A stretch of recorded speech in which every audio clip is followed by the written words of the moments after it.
2024 के board examination के लिए आखिर किन किताबों को चूज करें?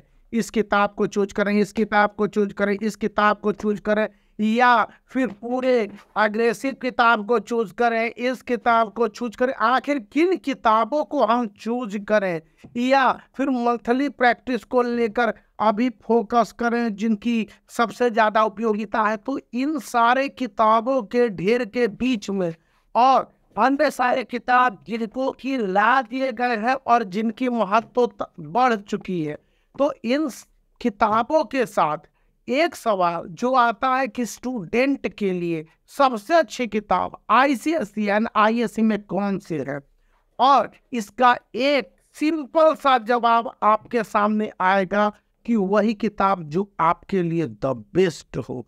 और आपके लिए द बेस्ट किताब कौन सा हो सकता है? मैं अपने पिछले 10 से 12 साल का जो अनुभव है कोचिंग में दिया, ट्यूशन में दिया और स्कूलों में कंटिन्यूअस देता रहा हूँ, और आईसीएसई बोर्ड में तो करीब 4 से 6 साल कंटिन्यूअस हो गए। 2 साल का वो ब्रेक था 2020 से 22 के बीच में, नहीं तो 6 साल से ऊपर का है। बताता हूँ कि सीआईएससी का एक फिक्स्ड फॉर्मेट है। जितने भी मैं टीचरों से, दोस्त से, जानकार से बात करता हूँ, वो कहते हैं कि सीआईएससी की ऑफिशियल जो क्वेश्चंस होते हैं वो कभी नहीं बदलते हैं, और यह एक पैटर्न पर आधारित होते हैं। और वे पैटर्न को इस बार थोड़ी बहुत चेंजेज मिली है, लेकिन जो सिलेबस है इसी के इर्द गिर्द क्वेश्चन के मार्किंग होंगे, और उस मार्किंग के हिसाब से फॉर्मेट और कंटेंट होंगे। कंटेंट में भी कहीं पर लिमिटेशन तो होंगे, मतलब कि यदि 9 chapter ISC class 12th physics में पढ़ रहे हैं तो इन 9 चैप्टर से क्वेश्चन नहीं रहेंगे, 6 to 7 चैप्टर्स मैक्सिमम। बाकी के 3 चैप्टर्स आपके इंटरनल ऑप्शन में आएंगे। बहुत सारे स्टूडेंट कहेंगे हमको तो पूरा चैप्टर पढ़ना। अरे बोर्ड एग्जामिनेशन के लिए मैं बता रहा हूँ कि आपके अधिक से अधिक मार्क्स कैसे आ सकते हैं। और अब है कि अगर कोई चैप्टर को आप पढ़ रहे हैं तो चैप्टर के कंसेप्ट के बाद एमसीक्यू, उसके फार्मूला हो गए और एमसीक्यू क्वेश्चंस है। एमसीक्यू क्वेश्चंस भी ये आईआईटी लेवल का नहीं होता है, और जब आप क्वेश्चंस के बाद न्यूमेरिकल्स को देख लेते हैं या लॉन्ग आंसर वाले क्वेश्चंस हो जाते हैं, तो इन लॉन्ग आंसर वाले क्वेश्चन से इनके आंसर के प्रेजेंटेशन है जो स्टूडेंट को सबसे आसान लैंग्वेज में समझा देता है, उसी बुक को बेस्ट माना जाता है।